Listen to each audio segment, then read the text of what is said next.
లోపలికి వెళ్ళిన డాక్టర్ ఇంకా బయటికి రాలేదు. సౌందర్యకి ఎలా ఉందో దగ్గరుండి చూసుకోవాల్సిన అవకాశం లేకుండా చేసావు అమ్మా. అమ్మ నువ్వే నా సౌందర్యకి ఏం కాకుండా చూడు.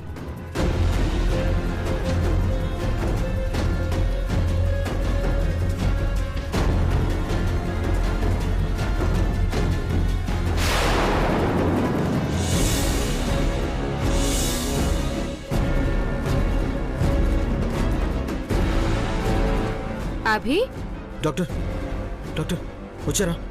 మీరు ఇంకా రాకపోయేసరికి నా సౌందర్యకి ఎలా ఉందో అని కంగారు పడ్డాను. సౌందర్యకి ఎలా ఉంది డాక్టర్? పర్వాలేదు అభి, నీకు చెప్పే వెళ్ళానుగా తను కుదుట పడే వరకు అక్కడే ఉంటారని. తనిప్పుడు సేఫ్. తనకి ఇంకే ప్రమాదం లేదు కదా?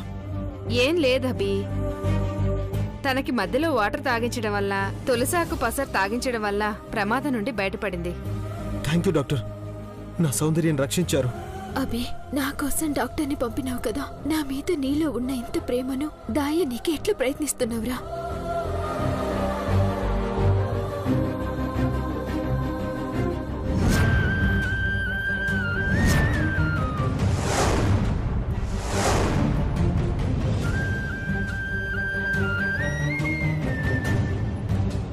నాకు తెలుసురా, నన్ను స్థితిలో వదిలేసి నువ్వు వెళ్ళలేవు. కానీ మా అమ్మ అయ్య ఎప్పటికి అర్థం చేసుకుంటారో. పర్వాలేదు అభి, ఇప్పుడు తనకిచ్చిన మెడిసిన్తో తను క్యూర్ అయిపోతుంది. పద అభి, వెళ్దాం. Doctor once again thank you very much. ఈ టైంలో నా కోసం రిస్క్ చేసి వచ్చారు. మీరు బయలుదేరండి, నేను ఒకసారి తనని చూసొస్తాను. Okay Abhi. Thank you doctor.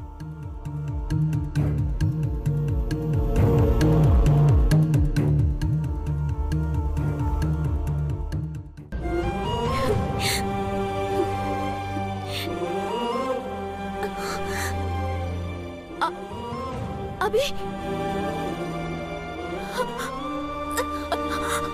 అభి,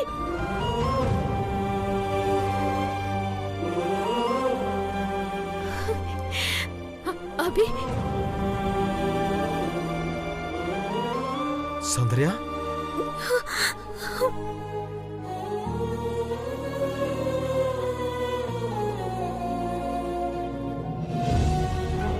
సౌందర్య,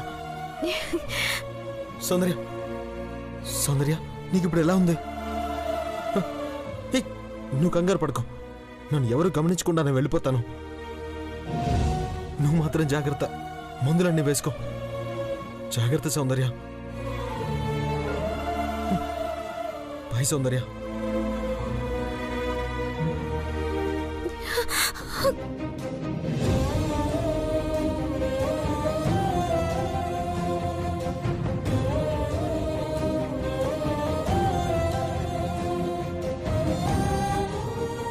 ప్రాణాలు రక్షించే నిన్ను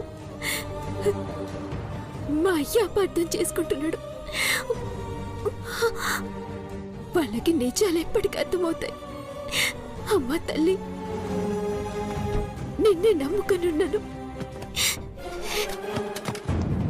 నువ్వే మా ప్రేమని, ప్రాణాల్ని, మమ్మల్ని రక్షించాలి తల్లి.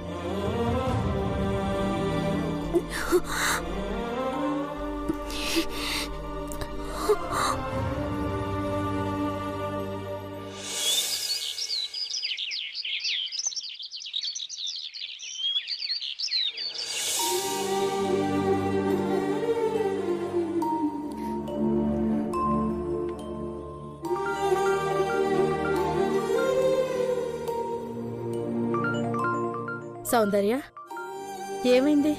ఒంట్లో బాగలేదా? అదే లేదమ్మా. మరెందుకు అలా ఉన్నావు? ఏదో పోయినట్టు. పోయింది కాబట్టే అలా ఉంది. ఏంటమ్మగారు మీరనేది? సౌందర్య, ఇంట్లో దొంగలు పడ్డ విషయం గన్నీకి చెప్పలేదా? మీరేమో అవుట్ హౌస్ లో హాయిగా ఉంటారు, ఇక్కడ కరెంటు తీసి మరీ చీకట్లో ఏవేవో దొంగిలించుకుపోతున్నారు. ఏం పోయాయి అమ్మగారు? వస్తువులు పోతే కొనుక్కోవచ్చు, కానీ పోయింది మనసు కదా. ఏమంటావు సౌందర్య? అంతే కదా? ఏంటమ్మగారు మీరనేది? ఇంట్లో దొంగ దూరిన మాట నిజం. ఏ గదిలోనూ ఏమీ పోలేదు. చివరికి ఈ గదిలో జొరబడ్డాడు. ఇందులో ఏమేమి పోయాయో సౌందర్య చెబితేనే తెలియాలి. సౌందర్య, అమ్మగారు చెప్పింది నిజమేనా? సౌందర్య, నిన్నే అడిగేది. ఆయన ఒకవైపు గొంతు చించుకుని అరుస్తూనే ఉన్నాడు. అలా మాట్లాడకుండా ఉంటే ఏంటి అర్థం? చెప్పవేందే? నిన్ను గడప దాటొద్దు అంటే వాడు గడప దాటొచ్చాడన్నమాట. లేదయ్యా, మీ మాట కట్టుబడి కదలకుండా ఈయనే ఉన్నాను. నువ్వు ఇల్లు దాటద్దంటే వాణ్ణి ఇంట్లోకే పిలుచుకోవచ్చని అనుకున్నావా? అభి వచ్చాడా? వచ్చాడా ఏంటి? వచ్చి తేలు కరిస్తే మందు కూడా వేసిపోయాడు. తేలు కరవడం ఏంది? మందేయడం. ఓహో, మీకు ఇది కూడా తెలీదా? తెలియకుండా బాగా మెయింటైన్ చేస్తున్నా సౌందర్య. ఏం జరుగుతుంది సౌందర్య? నీకు తెలియకుండా చాలా చాలా జరిగిపోతున్నాయి గని. వాడి కోసం ఇది బయటికి వెళ్ళింది, అక్కడ తేలు కరిచింది. అవునో కాదో అడుగు. దానికి మందివ్వడానికి వాడింటికొచ్చాడు. అవునో కాదో అడుగు గని. చావుకి సెంటీమీటర్ దూరంలో ఉందనగా ఇంటికి అర్ధరాత్రి వాడు డాక్టర్ని పంపించాడు. ఇద్దరూ కలిసున్నప్పుడు మీరు చూస్తే చస్తారని వాడిని వెళ్ళిపో అంది. అవునో కాదో అడుగుగని. మీ ఒట్టి తీసి గట్టు మీద పెట్టింది. మీరు చచ్చినా పర్వాలేదనే వాడిని తరచూ కళ్ళు గప్పి కలుస్తూనే ఉంది. భవానీ బామ్మ, మీరిక్కడి నుంచి దయచేసి వెళ్ళండి. అయ్యా, తన మాటలు నమ్మకండి అయ్యా. మీ కోపం వచ్చి ఈ పని నేను చేయట్లేదు. నన్ను నమ్మండి. నమ్మకాన్ని పోగొట్టావే, ఎట్లా నమ్మమంటావు? అయ్యా, అసలు దీని అంతటికి కారణం ఆ అభి.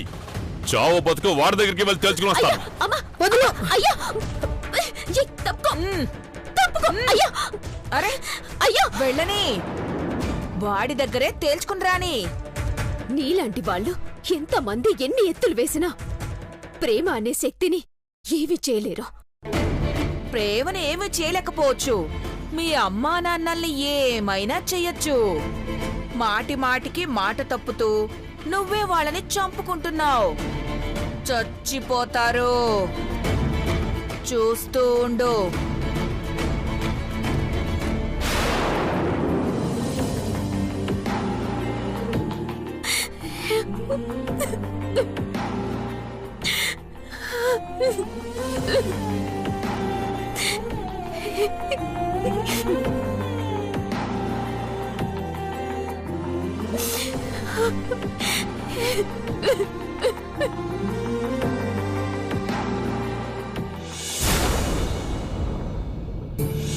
అభి, సమయానికి నువ్వు అక్కడికి వెళ్ళకపోయి ఉంటే ఏం జరిగేదో తలుచుకుంటే అమ్మో భయమేస్తుందిరా.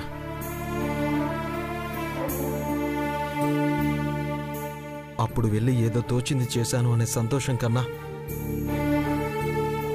ఇప్పుడేం చేయలేకపోతున్నా అనే బాధ ఎక్కువగా ఉందిరా. అభి, అవునరా, కన్న తల్లిదండ్రులు ఆంక్షల మీద ఆంక్షలు పెడితే పాపం సౌందర్య ఎలా భరిస్తుందిరా? ఏమైందిరా? సౌందర్య అమ్మా నాన్నలు నన్ను కలిస్తే చేస్తామని తన దగ్గర మాట తీసుకోవడంతో తను నేను కలిస్తేనే భయపడిపోతుందిరా. అభిగారు, సౌందర్యకి ఎలా ఉంది? గండం గట్టెక్కింది. అభి ధైర్యం చేయడం వల్ల ఆల్మోస్ట్ చావంచుల దాకా వెళ్ళొచ్చింది. దీనంతటికీ కారణం ఆ భవానీ అని తెలిసి కూడా అగ్లాంటేశ్వరి గారు ఎందుకు క్షమిస్తున్నారో అర్థం కావట్లేదు. డబ్బున్నోళ్ళు తప్పులు చేసినా రైట్ అవుతుంటాయి. పెద్దవాళ్ళింట్లో చెడు చేసేవాళ్ళు మంచి చేసేవాళ్ళు కలిసే ఉంటారు. అభిగారు, మీరు తలుచుకుంటే సౌందర్య మీ దగ్గర తెచ్చుకోగలుగుతారు. ఇప్పటి వరకు మేం కలవడం వల్ల మేం చచ్చిపోతామని భయపెట్టారు. ఇప్పుడు నేను సౌందర్యాన్ని కలిస్తే వాళ్ళ అమ్మ నాన్నలు చచ్చిపోతామని బెదిరిస్తున్నారు. పాపం సౌందర్య. అభిగారు, మీరే దాన్ని కాపాడాలి. మా తలరాతలు రాసిన ఆ దేవుడు కూడా మా కష్టాలకు సతమతం అవుతున్నాడు చంద్రిక. నువ్వు పొద్దున్న కలుస్తున్నప్పుడు ఇంకా దేవుడు మాత్రం ఏం చేస్తాడులే. కలవద్దు అన్నప్పుడు నువ్వు కలవకుండా ఉంటే ఇంతమంది బాధపడుతూ ఉండేవారు కాదు కదా. నువ్వు మాట్లాడకు. నువ్వు మాట్లాడే అర్హత కోల్పోయావు. ఇప్పుడు నీ కళ్ళు చల్లబడ్డాయా? వద్దు వద్దు అంటున్నా కలిసావు. కలిస్తేనే చావు ముఖంలోకి వెళ్ళొచ్చింది. ఇంక కలుసుంటే ప్రాణాలుంటాయా? ఇప్పుడు తను ప్రాణాలతో బయటపడిందే వీడి వల్ల. రే సూర్య, నువ్వు ఆగు. ఈయన గారు వచ్చి నా కూతురు ప్రాణాలు కాపాడేశాడా? అదేదో కలవకుండా ఉంటే సరిపోతుంది కదా. ఇప్పటి వరకు ఏం జరిగిందో ఎలా జరిగిందో, కానీ ఇక మీదట నువ్వు నా కూతుర్ని కలవకూడదు. ఇప్పటి వరకు కలవద్దు కలవద్దని కేవలం మాటలతోనే చెప్పాను, నీకు చెవికెక్కలేదు.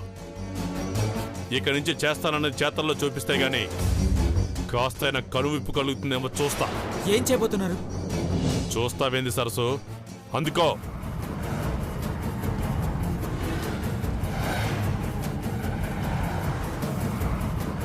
ఇదిగో అయ్యా. ఇదేంటో తెలుసా? పెట్రోల్. అంకుల్, మేం పెట్రోల్ పోసుకుంటాం, నీ చేతులతో నువ్వే తగలట్టు.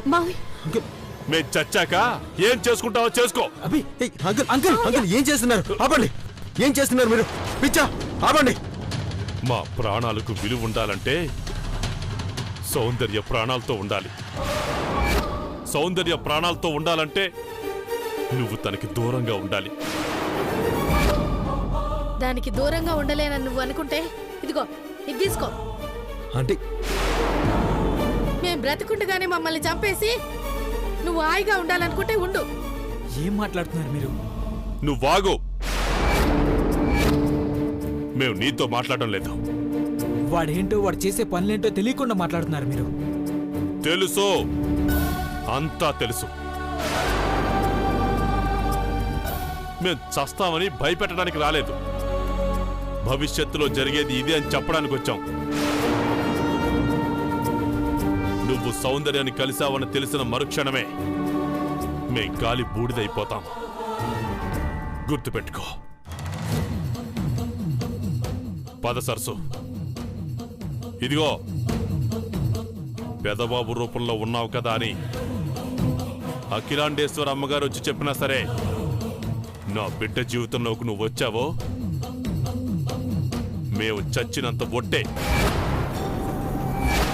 మేం చచ్చామంటే ఆ తరువాత సౌందర్య బతకదు.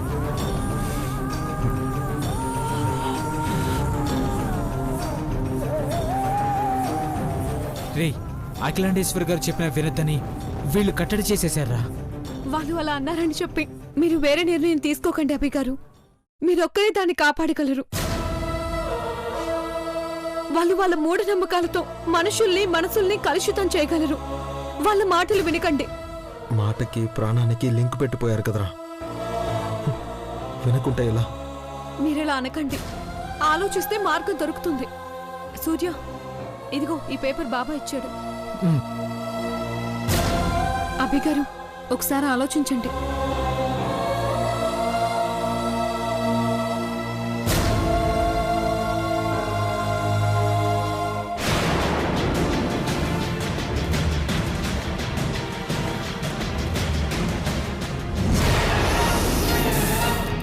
ఘట్టమనేని బ్యూటీ హెర్బల్ షేర్స్ అమ్మకాలు కొనుగోలు.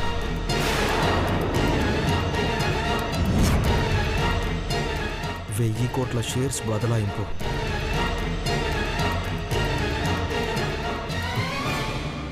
సూర్య,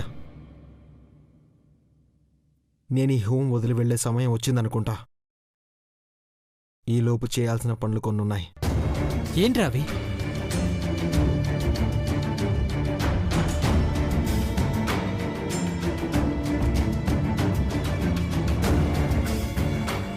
ముందు అఖిలాండేశ్వరిని కలవాలి. కలిసే సమయం వచ్చింది.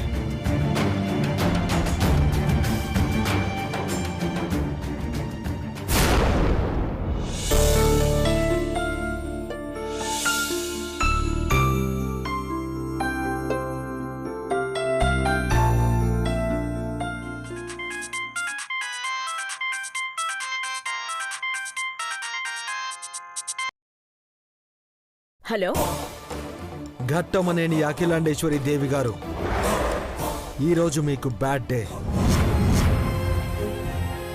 టైం, ప్లేస్ ఇవన్నీ నేను మీకు చెప్తానన్నాను, కానీ ఇవేమీ నేను చెప్పకుండానే మీరే పేపర్లో ప్రకటన ఇచ్చారు. మీరు అమ్మే ఆ షేర్ల నుంచి వచ్చే డబ్బును కొట్టేయబోతున్నాను. చెప్పి మరీ చేస్తున్నాను. దీన్ని దొంగతనం అంటారా? ఏంటి మేడం, నా వాయిస్ వినగానే మీ వాయిస్ పడిపోయిందా? Get ready to fight with మీ.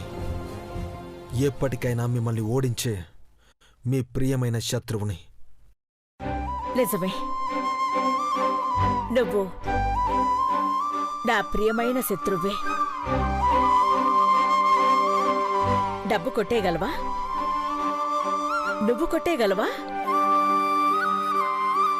అలా అని ఒక్కసారి మోసపోయానని మళ్ళీ మళ్ళీ మోసపోతానని ఎలా అనుకున్నావు? ఇప్పుడు చెప్తున్నాను విను. జరుగుతున్న ఆ 100 కోట్ల ట్రాన్సాక్షన్ లిక్విడ్ క్యాష్ నీకోసమే క్యాష్ రూపేణా రూల్స్ అండ్ రెగ్యులేషన్స్ అన్నీ పక్కన పెట్టేసి నీ ఛాలెంజ్ కోసమే ఈ ఏర్పాట్లు. నీ మీద గెలుస్తాను, గెలిచి తీరుతాను మిస్టర్.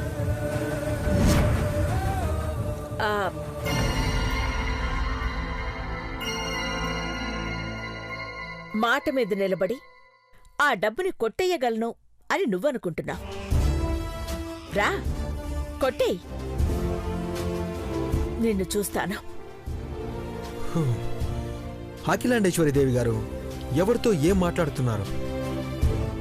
ఇదే మీరు కాకుండా ఇంకొకరై ఉంటే చాలా ఈజీగా తీసుకునేవాన్నేమో. నేను డబ్బు కొట్టేయబోతుంది ఘట్టమనేని అఖిలాండేశ్వరి దగ్గర, నా ఆగర్భ శత్రువు దగ్గర. మాటల్లో కాదు మిస్టర్, చేతల్లో చూపించు. ఇప్పటి వరకు కొట్టేసిన దాని గురించి నేను మాట్లాడను. దమ్ముంటే ఇప్పుడు కొట్టేయి.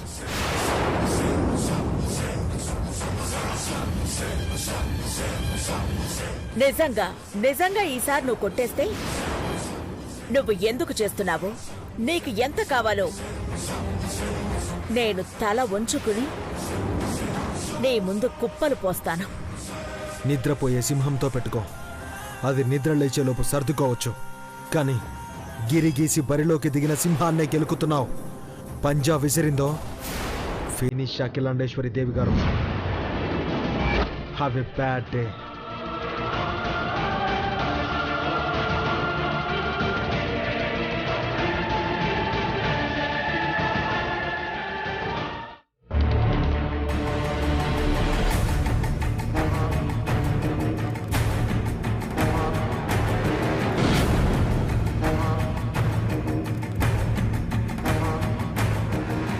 శివయ్య, ఎందుకయ్యా నాకు ఈ శిక్ష వేశావు?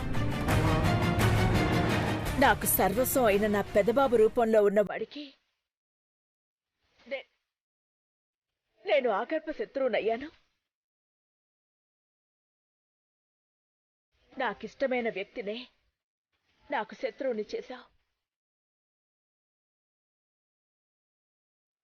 ఆట కదరా శివ నీకు. తను ఫోన్లో ఛాలెంజ్ చేస్తుంటే ఓవైపు ఆనందం, నువ్వు నా ఆగర్భ శత్రువి అన్నప్పుడు మరోవైపు బాధ. ఏం ఆడిస్తున్నావయ్యా శివ? తనడిగితే 100 కోట్లేంటి? ఈ ఘట్టమనేని సామ్రాజ్యాన్ని నీకు ధారాదత్తం చేస్తాను అని చెప్పాలనుకున్నాను, చెప్పలేకపోతున్నాను. ఎందుకంటే ఎప్పటికీ నా ముందుకు రాకుండా పోతావేమోనని.